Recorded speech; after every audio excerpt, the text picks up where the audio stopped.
Hey, it's Mazzy. Welcome back to the channel. Whack-a-mole number 204. This is the wide screen 70mm Cinemascope. You know, Tarantino and Paul Thomas Anderson likes that shot on film wide screen. God damn it. Shit. I don't look at it and it falls over. Okay, let's start again. Let's see if this works.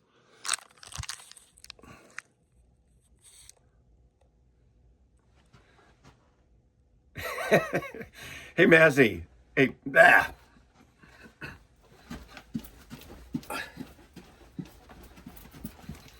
It's Mazzy here. Welcome back to the channel. Whack-a-mole number 204. Random picks, the wide screen 70mm edition.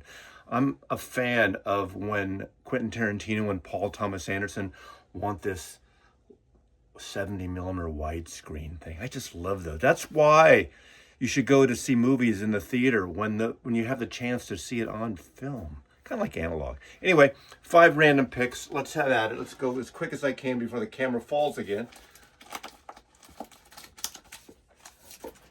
1. Oh. Shit. 2.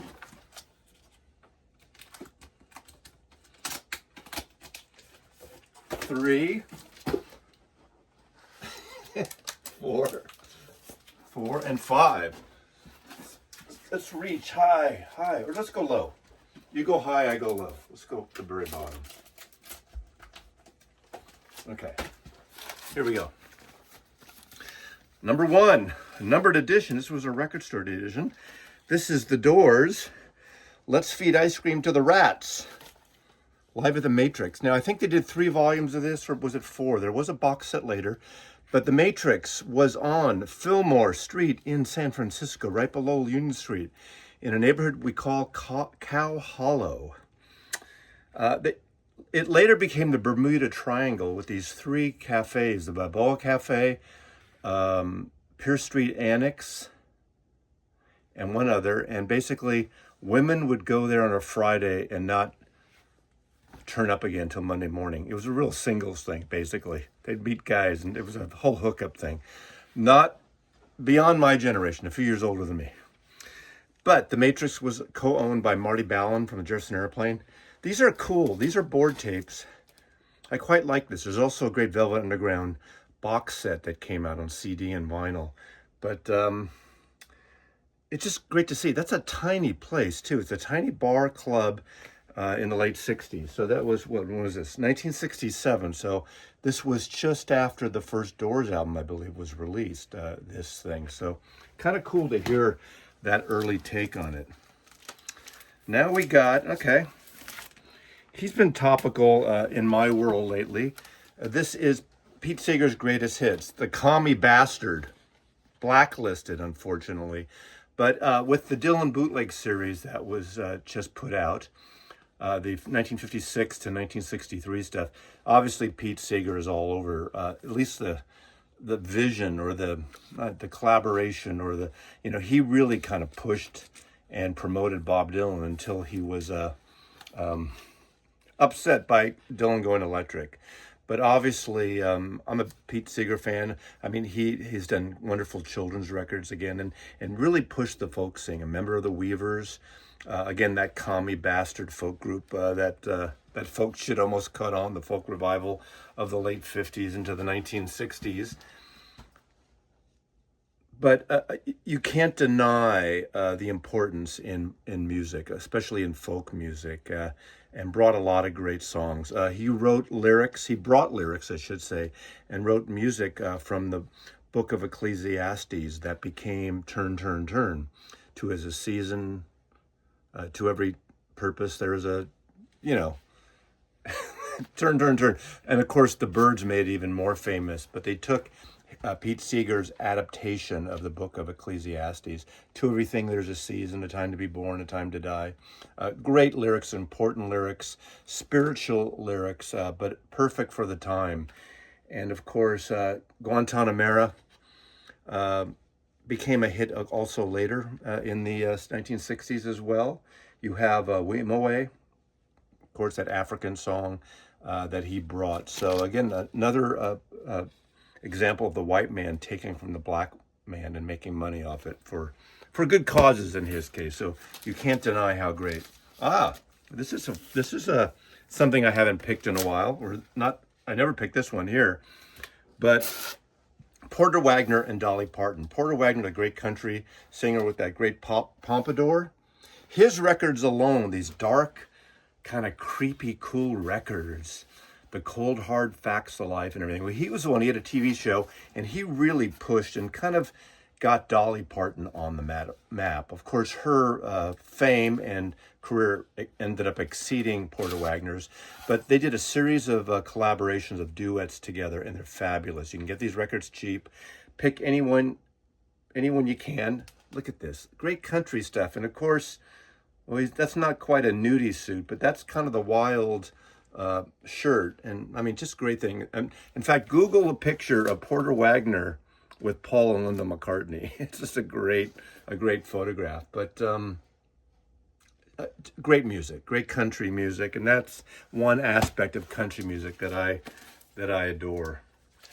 Then we have an artist that I've tried to champion around here, Esoteric. She is now an astrologer in Portland, Oregon, I believe, originally from the UK. I saw her 3 times live, and that's Scout Niblett. And this record, I hate when you can't even read the type on here. This is one of her records. Of course, any woman holding a blowtorch, doing some welding, I guess, on the cover, you can't deny it. She's got this kind of high-pitched voice. It's very obtuse, avant indie music, and there's a very noise element to it, but also some beautiful melody. She's done collaborations with a lot of artists, including Bonnie Prince Billy. She does bass and drums and electric guitar, almost screechy and sometimes out of tune. Her drumming is way off balance, but it works in the context of her albums. She hasn't done an album in at least a decade, I think. But I have almost all of her records on vinyl. They're hard to get now. I think these were on Drag City. Yeah, this is from 2010. I just think she's an incredible artist, and seeing her live in these intimate clubs in San Francisco in the late 2000s, 2008, 9, or 6, 7, 8, 9, was really a wonderful thing. I love her. There's videos online. You have to be in the mood, but sometimes her alone, just with that guitar and the things she does, is very interesting. And lastly, a best of a comp, the best of Sonny and Cher. Now, Sonny Bono comes out of that, the whole Wall of Sound, Phil Spector thing, but he had that production moxie, and he really brought him and Cher, especially Cher's talent up, and they became huge. Obviously, their versions of Cher's version of All I Really Want to Do was a big hit. Bob Dylan song, The Byrds did it as well. I Got You, Babe, to me is a perfect song with that, what is it, that almost like a polka waltz in a way. A great hit single, great song. Of course, Sonny and Cher, great singles here. The Beat Goes On, of course. What Now My Love, again, they do some great covers on here. Let It Be Me, another cover. Laugh at Me, but of course, what you don't have on here, which is Bang Bang, You Shot Me Down, which would be later, of course, used wonderfully by, again, going back to Quentin Tarantino and Kill Bill. That was a Nancy Sinatra version, but still, all the DNA, the LA sound, Wrecking Crew all over this record, and a great comp. Stereo version, fine, I'm fine with that. Some may say the mono's better. But Sonny Bono with all those artists, with Leon Russell, with Glenn Campbell, the whole Wrecking Crew thing, and he, of course, the Sonny and Cher show, they became massive. And you can't deny the importance of Sonny and Cher in terms of 60s popular music, American popular music. I'm not sure how big they were around the world, but the first concert I ever went to at the Circle Star Theater, south of San Francisco in San Carlos, a theater in the Round. The headliner was the Dave Clark 5. opening, or at least I think there might have been a third act too, but Sonny and Cher were on the bill. I was 11 years old. I went with my friend's parents. So Whack-A-Mole number 2,204, widescreen edition. And that's it. And thank you for watching. Mazzy loves you. You could do ASMR widescreen. ASMR widescreen. ASMR widescreen. Take care.